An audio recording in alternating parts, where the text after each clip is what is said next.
On vous souhaite la bienvenue à ericlatour.com. Dans quelques instants, on reçoit un étudiant du Cégep de Saint-Jean qui a reçu une distinction fort intéressante. Mais d'abord, collecte du recyclage aux 2 semaines ou on revient, comme avant, aux semaines? Voilà la question.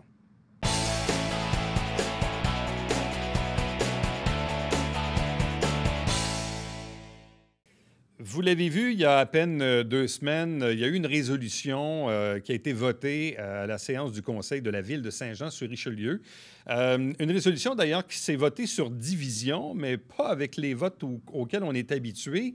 Mais je vous résume un peu la situation. Le conseiller Bessette dit, écoutez, on a le recyclage aux 2 semaines. Il faudrait peut-être ramener ça aux semaines, le temps que les gens s'habituent.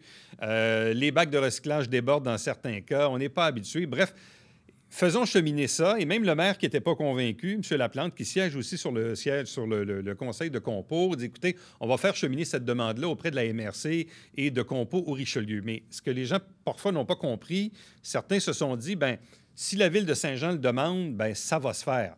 La réponse, c'est non. Ça ne veut pas dire que parce que la Ville le demande que ça va se faire. Pourquoi? On va essayer de démystifier la situation avec la directrice générale de Compo Richelieu, Louise Fecteau. Bonjour et bienvenue. Bonjour. Bon, tout d'abord, juste nous rappeler pourquoi, depuis le printemps, le recyclage est-il aux 2 semaines? C'est une bonne introduction à faire parce qu'en fait, le changement de fréquence de collecte pour les matières recyclables est annoncé à l'automne 2019. Ouais. Il était prévu à l'origine pour avril 2020. Donc, en 2019, on est en train de planifier l'introduction de la collecte des matières organiques. Donc, ça signifie d'ajouter une collecte supplémentaire sur nos circuits. En étant dans cette analyse-là, on est obligé de se demander à quoi ça ressemble l'ensemble de nos collectes sur notre territoire. Autrement dit, comment les camions, c'est quoi le kilométrage parcouru par les camions, avec quelle, justement, fréquence dans chaque cas, là, ordures, matières recyclables et matières organiques qui venaient s'ajouter. Puis ce qui est important de savoir, c'est qu'un circuit complet sur le territoire du Haut-Richelieu, quand on fait, par exemple, une collecte, quelle qu'elle soit, puis qu'il faut parcourir chaque rang, rue, ruelle, route, c'est 8000 km. Donc, sur un circuit, un parcours complet, c'est 8000 km. Si on a une fréquence de collecte de 26 collectes par an, mettons, on est à 200 000 km parcourus par un camion de 20-25 tonnes chaque année. Quand on est à 52 collectes, c'est 400 000 km. Fait qu'on ajoute une collecte de matières organiques. Puis la question qui se pose, c'est on a des matières recyclables qui étaient collectées aux semaines. Et l'anomalie, si je puis dire, c'est que toutes les grandes villes du Québec, à l'exception de Montréal, qui a un contexte quand même très particulier, et Laval, ont une collecte des matières recyclables aux 2 semaines. Okay. C'est le cas aussi des MRC qui nous entourent, Vallée du Richelieu, Rouville, Brome-Missisquoi. La collecte des matières recyclables aux 2 semaines, c'est la norme. Donc, nous, dans le Haut-Richelieu, on avait une collecte aux semaines. En fait, c'est nous qui étions une exception, norme, je comprends. Ouais. Mais là, en fait, c'est qu'il fallait se demander, est-ce que ça amène plus de volume? En fait, la question centrale, c'est pour quelles raisons, qu'est-ce qui justifie d'avoir une différence comme ça? Il y a un coût associé à ça. Il y a, comme je disais, des kilomètres parcourus, donc des gaz à effet de serre émis.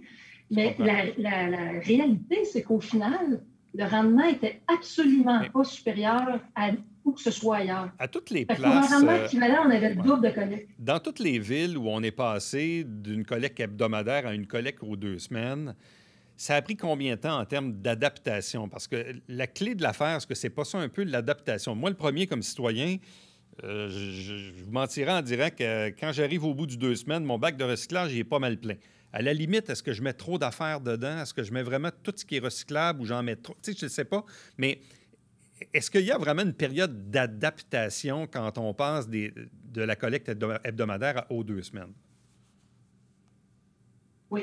Bien, la première question, le début de la question, c'était là où il y a eu un changement de fréquence pour passer de semaine aux 2 semaines. C'est pratiquement pas arrivé nulle part parce qu'il n'y en avait pas de collecte aux semaines. Okay. Il n'y a pas d'endroit où il y a une collecte aux semaines qui est passée aux 2 semaines. Ici, dans le Haut-Richelieu, on a déjà été aux 2 semaines. À un moment donné, ça a été augmenté à la fréquence hebdomadaire il y avait une augmentation de rendement qui avait été perçue pendant une couple d'années. Elle s'est atténuée avec le temps au point de disparaître. Donc, on n'avait aucun avantage comparatif de passer chaque semaine par rapport à n'importe quelle ville qui passe aux 2 semaines. Ça, c'est le premier point. Ensuite, la période d'adaptation, les familles dans les autres villes, ils sont organisées comme nous. Là. Je veux dire, ils ont le même nombre d'occupants moyens par ménage et tout ça. Et ils arrivent très bien. Là. Les mesures, en fin de compte, il y a une période d'adaptation qui est d'environ, on calcule toujours, nous autres, 1 mois et demi à 2 mois pour réussir à faire l'adaptation, non seulement au changement de fréquence, mais au changement de journée. C'est-à-dire que quand le changement est arrivé en avril, puisqu'il y avait des changements de jour pour être capable de... Nous autres, ce qu'on a voulu, c'est synchroniser les collectes en alternance déchets-recyclages. Donc, ça impliquait des changements de jour. Il s'agit qu'on rate une collecte. Là, c'est vrai qu'à un moment donné, il y a eu des débordements parce que rater une collecte, ça veut dire d'avoir un débordement ponctuel. Fait que ça prend 1 mois et demi à 2 mois avant que les choses s'ajustent et qu'on réussisse à reprendre le dessus. Est-ce qu'on met trop d'affaires dans nos bacs de recyclage? Autrement dit, ce qu'on met dedans, est-ce que vraiment tout est recyclable ou des fois, on se questionne puis on se dit « Ah, je ne sais pas si c'est recyclable, mais je vais le mettre pareil. » Ça, c'est une question que je me pose souvent. Moi, dans le fond, ce que je mets dans mon bac de recyclage, est-ce que je mets vraiment ce qui est nécessaire ou si j'en mets pas trop en quelque part? Ouais, la question trop, elle a plusieurs volets. Ce qui ne devrait pas se retrouver dans le bac, on entend, il y a encore certains citoyens qui ont l'impression qu'il y a beaucoup de déchets dans les bacs de recyclage. En fait, non. Le taux de contamination dans ce qui arrive au centre de tri est autour de 15 %. C'est vrai qu'il faut continuer de faire de la sensibilisation parce qu'on ne veut pas de matières qui n'ont pas d'affaires dans le bac. Le problème, la situation qu'on rencontre le plus souvent, là, vraiment, c'est assez frappant, c'est les fameuses boîtes qui sont carrément pas défaites. Puis même nos contenants, une pinte de lait de 2 litres, là, si on ne se donne pas la peine de l'écraser un peu, il s'agit qu'on jette une coupe de boîte, là, telle quelle, puis le volume, c'est de l'air. Fait que ce que j'ai envie de dire, c'est qu'à partir du moment où on avait une collecte aux semaines, on se donnait plus ou moins la peine de tout défaire ça parce que la fréquence était tellement élevée qu'il était ramassé de toute façon. Là, c'est vrai que ça nous fait réaliser qu'il faut faire des efforts pour optimiser l'espace qu'on a dans le bac. Puis il y a des familles qui sont vraiment plus nombreuses, des familles de 5-6 personnes dans le ménage. À celles-là, qui représentent 5,5 % à peu près de la population du Haut-Richelieu, on offre un 2e bac gratuitement. Il y a des familles nombreuses qui ont réellement plus de contenants ou d'emballage, ça c'est une chose. Pour une famille, il y en a plusieurs qui sont 2-3 dans la maison, puis remplir un bac, quand même, c'est du travail. Là. Comme je le disais tantôt... On peut se demander aussi qu'est-ce qu'on fait comme consommateur. Là. Comme je le disais tantôt en introduction, c'est pas parce que la Ville de Saint-Jean, par voie de résolution, demande ça que ça va se faire et que ça peut se faire du jour au lendemain. Oui, mais en fait, c'est sûr que quand on a une demande comme celle-là, en provenance du Conseil, on analyse à sa juste valeur la demande. Là. Ce que je veux dire, c'est qu'en partant, il y a une demande qui est légitime parce qu'elle est amenée par un conseiller, elle a été débattue, puis la résolution a été adoptée. La 2e partie de la question, est-ce que ça se fait maintenant? Ça, c'est impossible. C'est ça. Là. Il y en a, j'ai vu, j'ai lu, j'ai entendu des gens dire si les camions étaient là il y a 2 semaines, ils devraient pouvoir revenir la semaine prochaine. Non. Les camions, les circuits de collecte, ça se planifie 1 année d'avance. C'est certain que le changement de fréquence qui était prévu le printemps passé était prévu en avril, donc le 1er avril, on venait de se faire annoncer un confinement total par le gouvernement du Québec. Il n'y a plus rien qui fonctionnait. Là. Pas comme aujourd'hui, il n'y avait plus d'entreprise, il n'y avait absolument rien qui fonctionnait.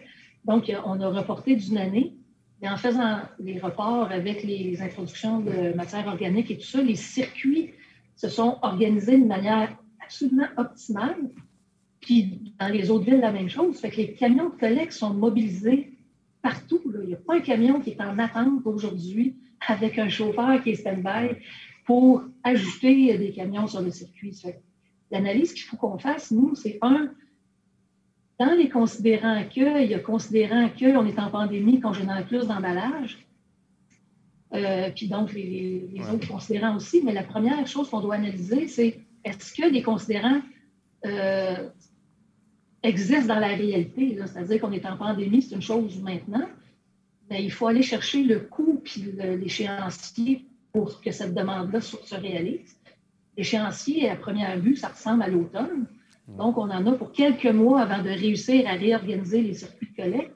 Est-ce qu'on sera encore en pandémie avec du confinement à la maison? C'est loin d'être certain. La deuxième partie qui est la plus importante, c'est et donc on génère plus d'emballage. Nous, ce qui est super important, c'est les chiffres. Les chiffres parlent.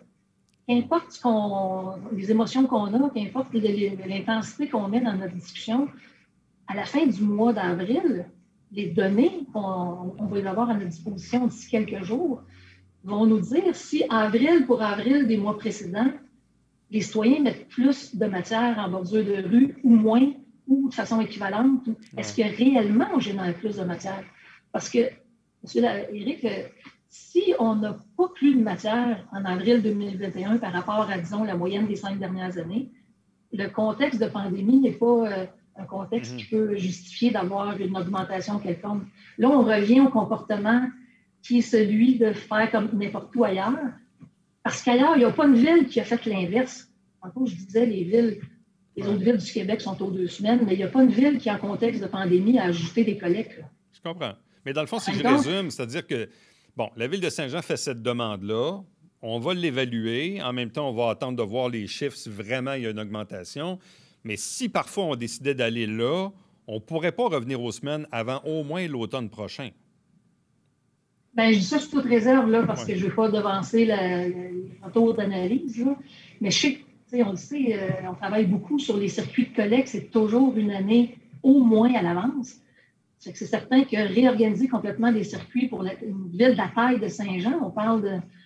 Il y a une dizaine de camions de collecte qui sont impliqués. Là. C'est quelque chose de retrouver 10 camions pour faire une collecte comme celle-là. Et il y a un coût de rattacher à ça. C'est-à-dire que si on revient aux semaines, si c'est ça la volonté, il y a un coût de rattacher à ça aussi. Là. Bien là, absolument. Là. Ça, c'est certain. Hein. Il y a un coût rattaché à ça pour pas nécessairement plus de rendement. Fait que nous, il y a un programme au Québec, là, le programme de remboursement des frais de récupération et de recyclage de collecte sélective au Québec. Le règlement sur la compensation pour la collecte sélective. Les dispositions dans ce règlement-là prévoient qu'on est comparé à nos pairs. Donc, on est remboursé pour nos coûts de collecte, mais avec une hauteur variable selon notre performance en termes de coûts par habitant, puis en termes de tonnes aussi. Donc, à chaque année, on sait exactement où on se retrouve par rapport à nos pairs. Fait que, si on a une mauvaise performance en termes de coûts, c'est-à-dire que si notre coût est supérieur à nos villes comparables, pour pas plus de rendement, notre pourcentage de remboursement diminue. Au lieu d'être remboursé à 90-92 %, on peut l'être à 84-85 %.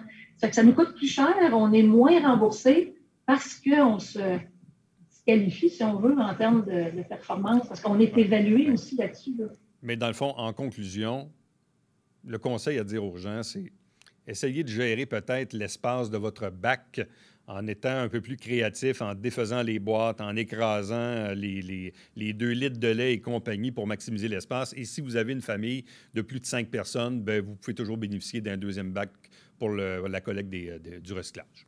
Dans le fond, c'est ça. Il y a quelque chose de très important, peut-être en primeur aussi. Là, le communiqué va sortir d'ici la fin de la semaine.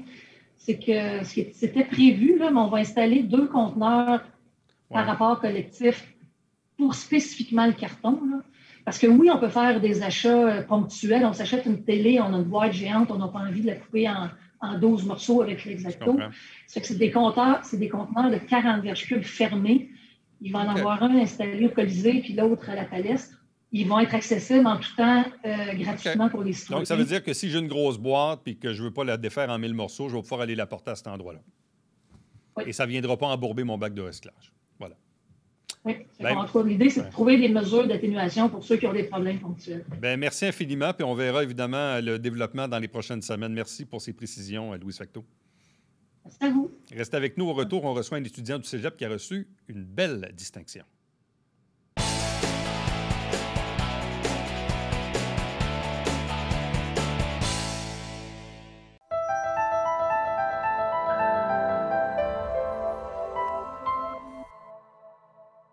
François, belle émission cette semaine. Absolument, on parle du nouveau livre Amour foot avec Dany sans chagrin et en deuxième partie son fiston qui est avec nous directement de la Tunisie. Nous, on enregistre le 11 mai, c'est l'anniversaire de ma maman, mais en passant, on lui fait pas une fleur, hein? C'est excellent, le livre.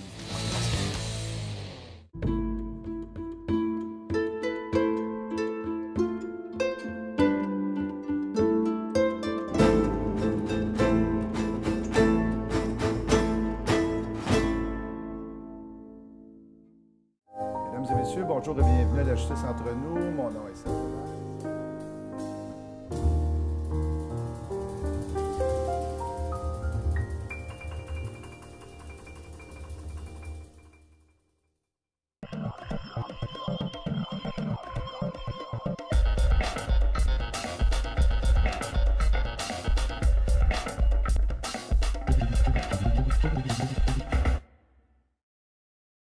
Mesdames et messieurs, bon matin et bienvenue à votre télébingo sur les ondes de télévision du Haut-Richelieu. Vous aimeriez jouer au bingo dans le confort de votre foyer? C'est possible.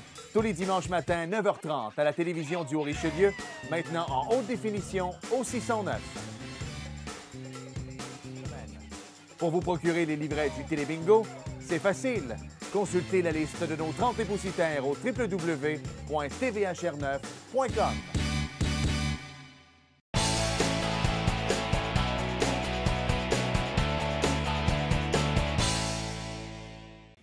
Il y a quelques semaines à peine, un étudiant du Cégep de Saint-Jean-sur-Richelieu au programme comptabilité a été le récipiendaire de la médaille du gouverneur général pour la jeunesse, le lieutenant-gouverneur. Avec nous, le récipiendaire, le médaillé, si on veut, Simon Coutts. Bonjour et bienvenue. Bonjour, Éric. Et félicitations. Merci beaucoup. Bon, comment ça se passe, premièrement? Qui dépose la candidature? C'est le Cégep qui dépose la candidature là, pour les récipiendaires, dans le fond. Puis c'est le responsable des sports qui m'avait suggéré, puis m'a appuyé, puis m'a fait des références là, pour émettre ma candidature. Fait que ça s'est passé comme ça, puis c'est pas mal ça. Mais après ça, une fois que la candidature est lancée, après ça, tu n'as plus tant de nouvelles, à Non. part la journée où tu vas à la boîte aux lettres. Et là, tu te dis, hey, j'ai une Exactement. médaille. Exactement. Moi, après avoir remis ma candidature, j'étais pas au courant de ce qui se passait. Puis là, ça commençait à faire les semaines, ils passaient. Puis là, je suis arrivé devant chez nous, il y avait une boîte, dans le fond, devant la porte. Je savais pas que c'était ça non plus. Fait que je commence à déballer, je vois une boîte avec comme le logo. Fait que j'ouvre ça, puis là, c'était une belle surprise pour moi, j'étais vraiment content. Là. Est-ce qu'on sait pourquoi ils ont soumis ta candidature? Bien, on peut dire que, très humblement, je pense qu'au Cégep, je suis quand même quelqu'un d'impliqué. Puis c'est vraiment naturel pour moi, je le fais parce que ça me tente, puis je fais rien en retour, je demande rien en retour. Fait que j'étais content de voir que ça avait un impact positif sur les autres, là, puis ouais. Donc, tu es inscrit au programme comptabilité, mais de ce Exact. que je comprends, tu es aussi très impliqué dans le volet sport. C'est ça, ouais. Je peux dire que je suis un étudiant athlète. C'est la principale raison pourquoi je suis à Saint-Jean-sur-Richelieu. Ah oui, ah Parce oui. que je viens pas d'ici.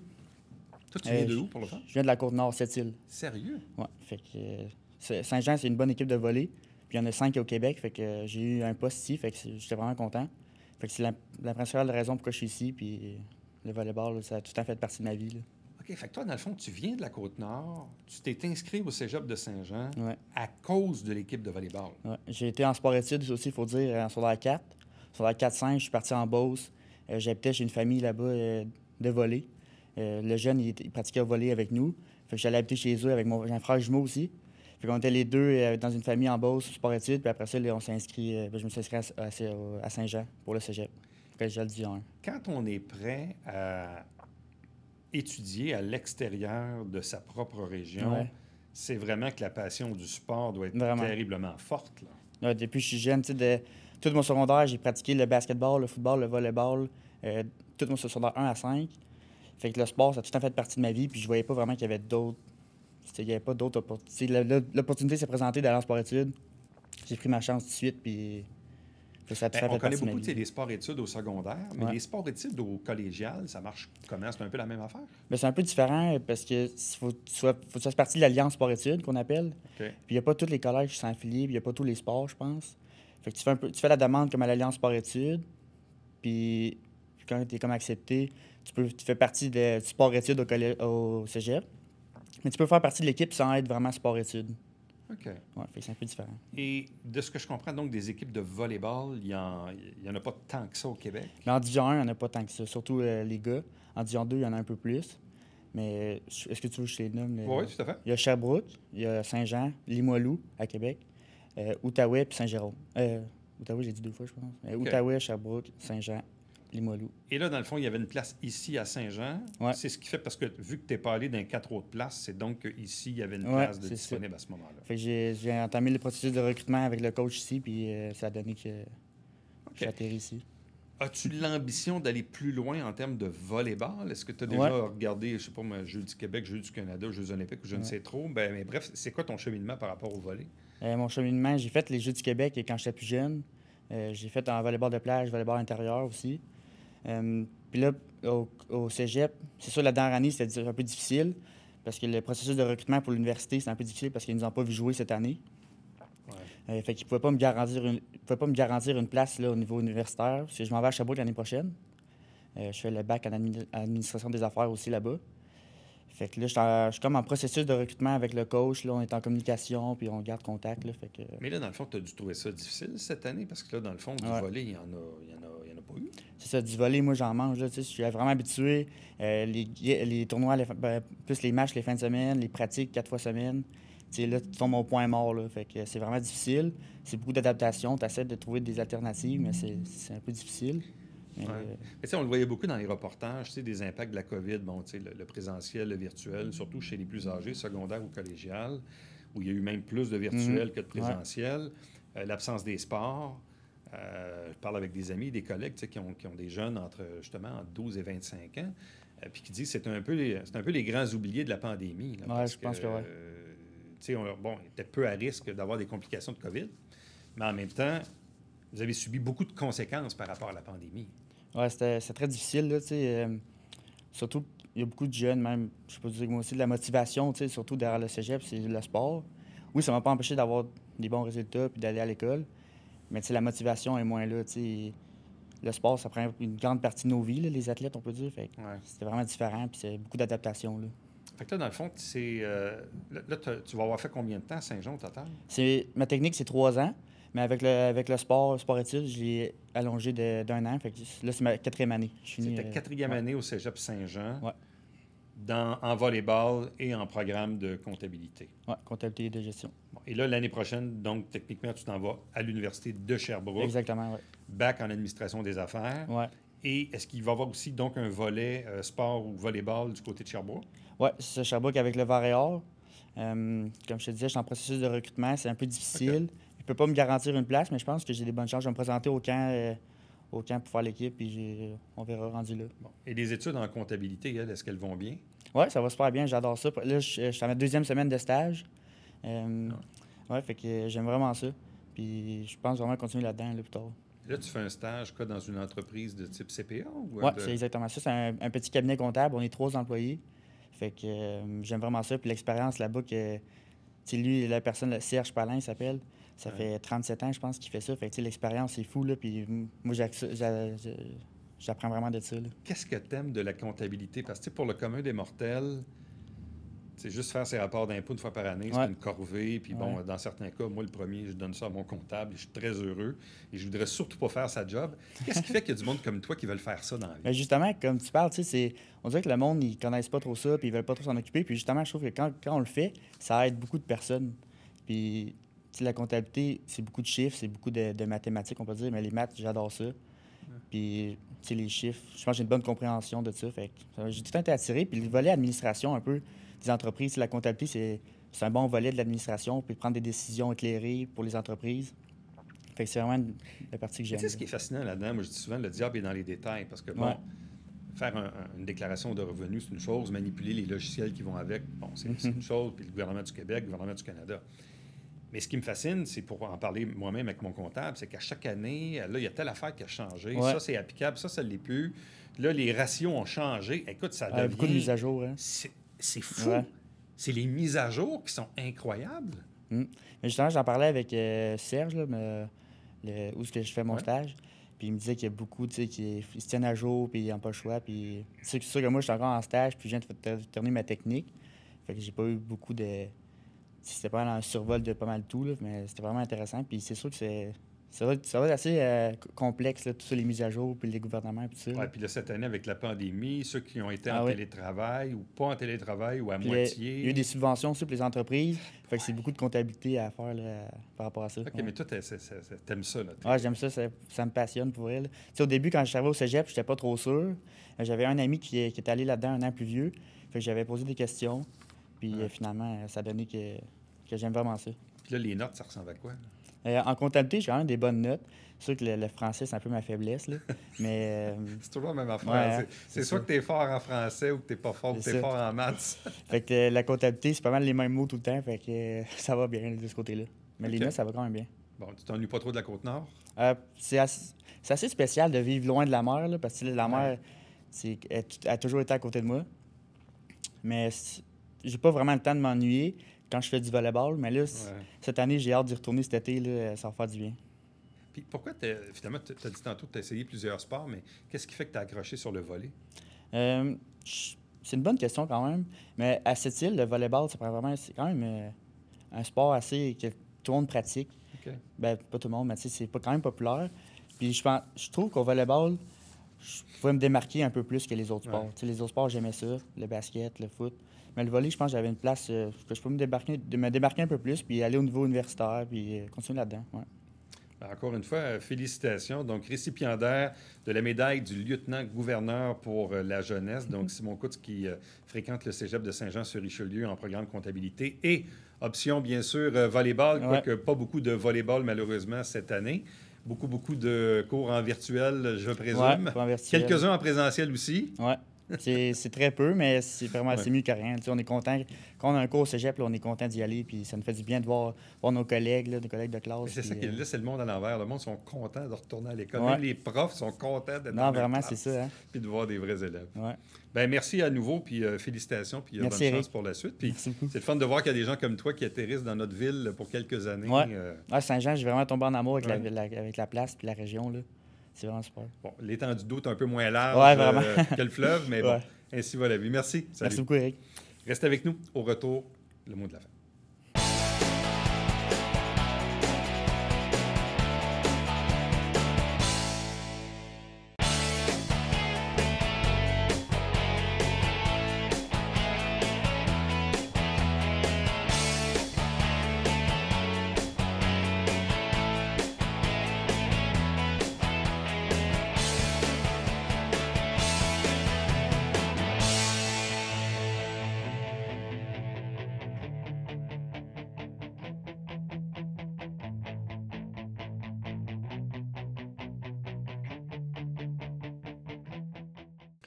Encore quelques jours pour les résidents du secteur Sacré-Cœur à Iberville et Prévert à Saint-Luc pour répondre au sondage sur le projet pilote du 40 km/h dans le secteur résidentiel. Quelques jours encore. À demain.